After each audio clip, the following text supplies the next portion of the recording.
इसीलिए बंधुओं शील का बहुत महत्व है।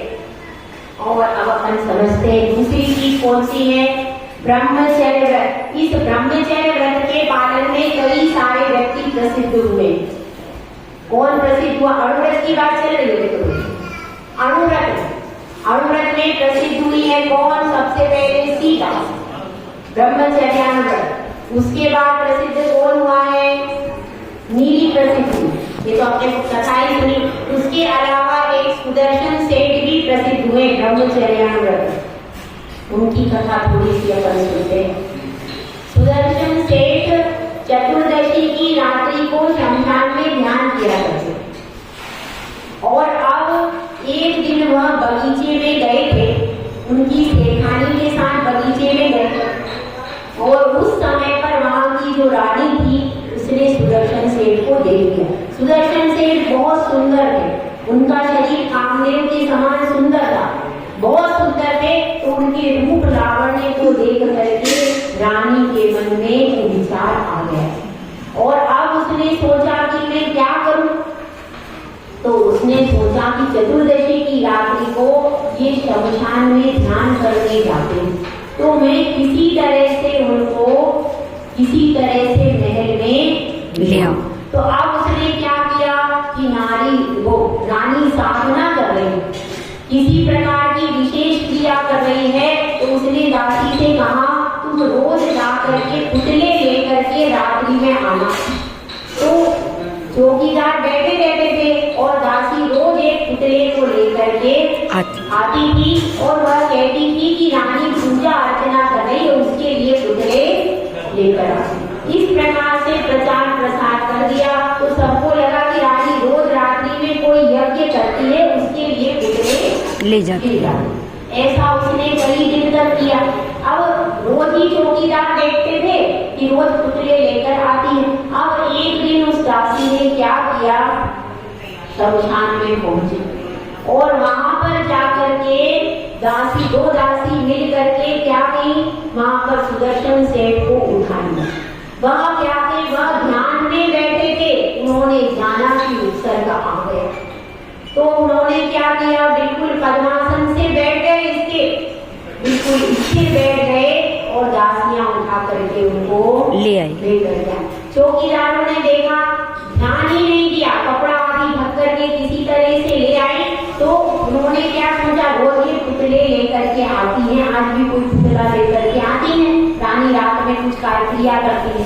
तो ऐसा सोच करके उन लोगों ने ध्यान ही नहीं दिया और वह सुदर्शन सेठ को लेकर के आ गई, अंदर रानी के कक्ष में लेकर के आ गई।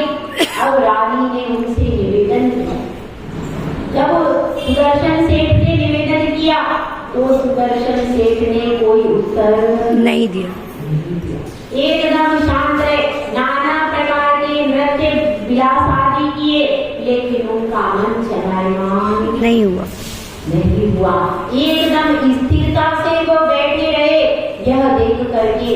और इस सब क्रिया में क्या हो गया, प्रातः काल होने को आया, भोर हो गई। अब रानी डरने लगी कि अब देखो, अब तो राजा आ जाएगा, सब राजदासी आ जाएंगे, सब लोग देख लेंगे कि यहाँ पर कौन है, सेठ है। तो यहाँ पर सेठ कैसे आया, तो मेरी पोल पट्टी खुल जाएगी।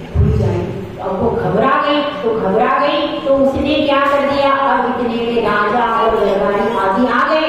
तो वह कहती है कि यह सुदर्शन सेठ रात्रि में मेरे कक्ष में आया। ऐसे कह करके सुदर्शन सेठ के शील पर झूठा आरोप लगा देती है, लगा दिया। अब राजा को यह पता चला कि मेरी रानी के साथ में दुर्व्यवहार करने का प्रयास किया गया। तो उन्होंने सुदर्शन सेठ को सूली की सजा दे दी। अब सुदर्शन सेठ क्या किया, उन्होंने कुछ भी नहीं कहा और सूली को अंगीकार कर लिया, बिल्कुल मौन है। उन्होंने सोच लिया यह उपसर्ग यदि टल जाएगा मैं भिक्षा ले लूंगा, नियम कर लिया, बिल्कुल मौन, कुछ भी नहीं कहा। और रानी ने तरह तरह से मायाजाल दिखाया और उसमें सब लोग क्या सोचने लगे कि वास्तव में रानी की गलती क्या है। गलती किसकी मानी जाती है, ज्यादातर 99% पुरुषों की किसकी मानी मानी जाती है? पुरुषों की मानी जाती है। तो अब इसलिए सब लोगों ने सोचा कि वास्तव में इनका ही अपराध है, और ऐसा अपराध सबको प्रमाणित हो गया और उनको सूली पर ले जाया गया। सूली पर ले जाकर के गणित ने जैसे ही प्रहार किया, वह क्या बन गई? सिंहासन बन गई। सिंहासन हो गया वहां पर। जब सिंहासन हो गया तो क्या हो गया? सब लोगों को पता चला कि ये सेठ सुदर्शन सेठ क्या है? चरित्रवान है, निर्दोष है, इनमें कोई कमी नहीं। क्योंकि देवता अवधि ज्ञान से सब कुछ जान लेते, देवता फ्रॉड नहीं कर सकते। यहाँ के आपके मनुष्य गति में तो फ्रॉड न्याय हो सकता है भैया, यहाँ पर हो सकता है, यहाँ पर फ्रॉड न्याय हो सकता है, लेकिन देव जो होते हैं वो अवधि ज्ञान से देख लेते हैं, जो सच्चा होता है उसी के लिए अतिशय होते हैं। सीता के लिए भी दिवाकर देव ने अग्नि को जलधार किया था। जितने भी अतिशय होते हैं नियम से जान लीजिए देव भी करते हैं, चाहे वो व्यंतरवासी हो चाहे कोई भी हो, लेकिन देव ही ये सारे अतिशय करते। तो क्या हो गया? सूली सिंहासन बन गई और उस सिंहासन पर बिठा लिया। अब क्या हो गया? राजा बाहर निकला। राजा ने कहा, अरे मुझसे भूल हो गई, सुदर्शन सेठ कैसा है? निर्दोष है। और फिर सब क्षमा मांगने लगे, लेकिन अब सुदर्शन सेठ ने कह दिया, सेठानी भी आ गई, सब कहने लगे कि अब आप घर महल को चलिए, भवन को चलिए। तो सुदर्शन सेठ क्या कहते हैं? अब मैं भवन को नहीं जाऊंगा, मैंने तो संसार की असारता को अब देख लिया, और यह मेरा कौन सा है? नया जन्म है। क्योंकि अगर शूली का घात हो जाता तो मेरा तो मरण ही था, मेरा वह जन्म समाप्त हो गया।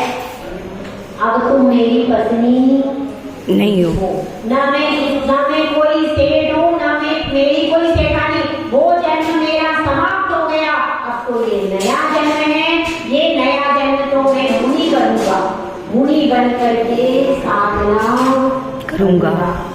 तो सुदर्शन सेठ मोक्ष में गए कि स्वर्ग में गए? कहाँ से गए बताओ भाई? पटना से मोक्ष में गए सुदर्शन सेठ, मालूम है आपको? तो उनकी यह कथा है। उनका क्या नियम था? केवल ब्रह्मचर्यानुव्रत था, स्वदार संतोष व्रत था, लेकिन उसको भी ऐसी दृढ़ता के साथ पालन किया कि ऐसी विपरीत परिस्थिति आई, सर्वांग सुंदर रानी की उपस्थिति में भी उन्होंने अपने मन को चलायमान नहीं किया कि मेरा कौन सा नियम है?